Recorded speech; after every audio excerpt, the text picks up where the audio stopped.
En ma présence à cette tribune consiste à vous communiquer cette réalité et à renouveler avec vous notre volonté de ramener la question du développement au centre du débat politique. Pour cela, deux grandes ambitions nous permettront d'y arriver. La première, un nouveau cadre institutionnel devra être au centre de nos débats pour impulser le développement. La deuxième ambition, nous devons bâtir une véritable société de progrès. Camarades militants, mesdames et messieurs, la nécessité d'instaurer un nouveau cadre constitutionnel part du constat que nos différentes constitutions n'ont pu prévenir les crises que nous avons connues. Notre loi fondamentale a toujours été modifiée, soit au dépôt d'une personne ou d'un groupe de personnes. Ce faisant, elle a érigé le discours de l'héritage politique en philosophie politique qui a débouché sur le coup d'État de 1999. Ensuite, de la rébellion armée de 2002.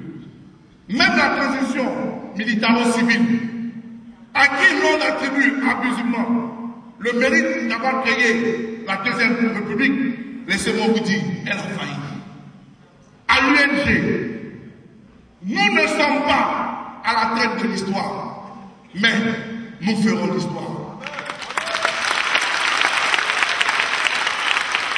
Cela nous engage à une véritable réforme constitutionnelle selon les lignes suivantes. 1. Une réforme administrative confiant le développement aux provinces. 2. Une limitation constitutionnelle des portefeuilles ministériels. 3. La mise en place d'un nouveau système politique. 4. L'instauration d'un véritable pouvoir judiciaire. Camarades militants, honorables invités, la Côte d'Ivoire, depuis les années 80, a initié une politique de décentralisation. Celle-ci a commencé avec l'expérience des communes, mais elle s'est aussi accentuée depuis 2000 avec la création des conseils généraux. Mais cette politique souffre cependant des modes de fonctionnement et de financement des collectivités locales. L'on veut bien laisser élire des conseils généraux ou municipaux et leur laisser le soin d'établir des budgets. Mais on prend aussi le soin de les encadrer par un système d'allocation qui provient du budget central. Le transfert des compétences n'a pas suivi. Le droit d'élever les impôts et les taxes sur le ressort territorial, notamment les impôts fonciers, la patente, les taxes sur les productions agricoles. Il donne toujours à l'État le soin de reverser la part des collectivités, alors qu'on devait inverser le mécanisme. Tout cela est contraire à l'esprit de la décentralisation. L'UNG propose donc une véritable politique de décentralisation selon la pyramide suivante. 1. L'État. 2. Les provinces. 3. Les régions. 4. Les départements. 5. Des communes. Les autres entités, telles que les départements, les communes, les régions, étant déjà connues, il nous faut noter la création des provinces. Elles doivent être dotées d'une réelle autonomie administrative et financière qui vise à décharger le pouvoir central des tâches de développement local. Ces nouvelles entités auront à charge de développer l'agriculture, l'industrie, l'artisanat et le tourisme, les programmes de santé, les infrastructures. Nous en proposons 7. Et ces provinces-là devront être dirigées par des gouverneurs que l'État central devra désigner. Et chacune d'elles disposera d'un exécutif propre et d'une assemblée locale. Les assemblées locales que nous proposons devront être une véritable pierre angulaire de la nouvelle administration et seront composées du gouverneur et des membres des conseils de province, des présidents et des vice-présidents régionaux, des présidents et des vice-présidents départementaux, des maires et de leurs adjoints. Elles auront pour rôle de voter le budget et de veiller à la bonne utilisation des ressources de la province. Camarades militants, camarades délégués, mesdames et messieurs, dans une telle configuration, l'État central aura un rôle purement régalien et définira le cahier de charges de chaque province à travers des contrats cadres que l'on pourra nommer un pacte de développement économique provincial intégré. Ce pacte-là devra préciser l'obligation de l'État vis-à-vis des provinces, mais également les attentes au terme des résultats fiscaux et réalisation des programmes économiques que l'État devra donner. L'État central, quant à lui,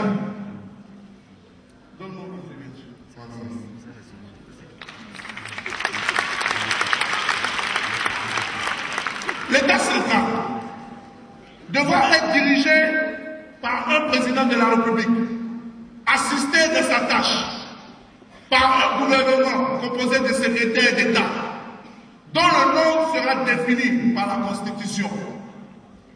Cette définition constitutionnelle des portefeuilles ministériels devra nous permettre de réduire le train de vie de l'État et préviendra les conflits de compétences entre les différentes administrations.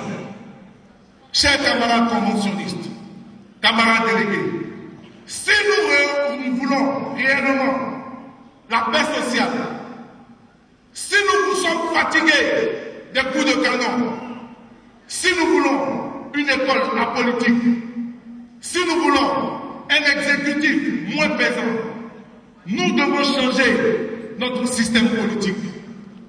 Cette sagesse-là a manqué à la classe politique qui, depuis la disparition du président Houphouët-Boigny, s'est déchirée pour occuper le fauteuil présidentiel, alors qu'il lui fallut tout simplement changer, opérer un nouveau regard sur la fonction présidentielle.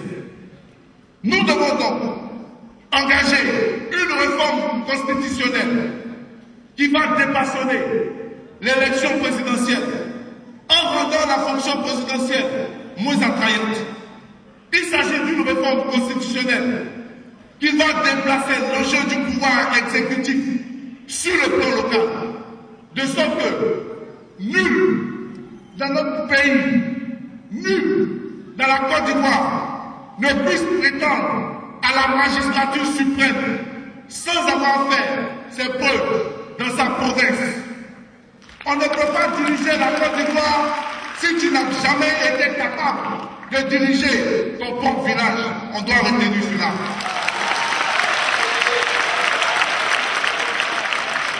Et si nous arrivons à faire cela, l'élection présidentielle s'en trouvera moins passionnée et moins mouvementée. Dans ce système-là, le président de la République devra juste céder certains de ses pouvoirs et avantages qui, jusque-là, ont suscité la soif des pouvoirs politiques. Camarades militants, camarades délégués, la Côte d'Ivoire des nouvelles générations passe par la création d'un véritable pouvoir judiciaire. C'est le 4e pilier de la réforme constitutionnelle qui traduit notre volonté de bâtir un État de droit. C'est-à-dire un État avec une réelle séparation des pouvoirs qui va garantir la soumission des gouvernants et des gouvernés à la loi. Nul dans cette Côte d'Ivoire n'est au-dessus de la loi. Cela se fera sur la base d'une justice indépendante, autonome, alliée et amie de la bonne gouvernance, en disposant de sa propre hiérarchie.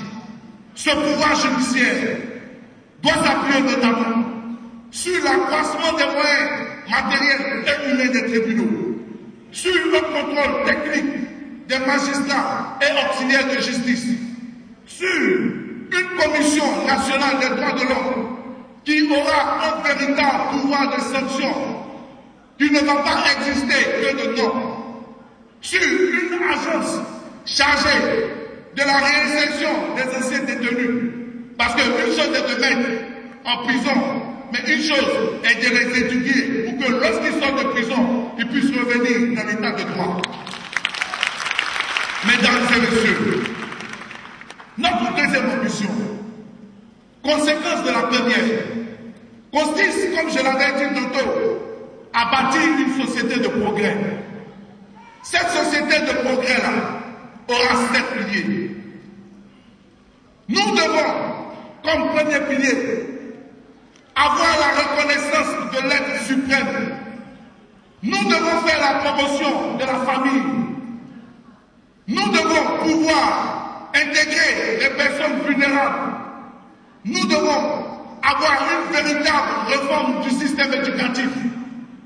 Nous devons avoir une santé de proximité et un élément essentiel pour notre pays, une industrialisation effective.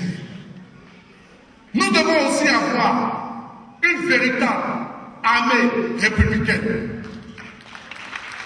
Pour bâtir la Côte d'Ivoire des nouveaux progrès, il nous faudra promouvoir l'aide suprême. N'ayons pas peur et n'ayons pas honte de placer Dieu au centre de nos actions.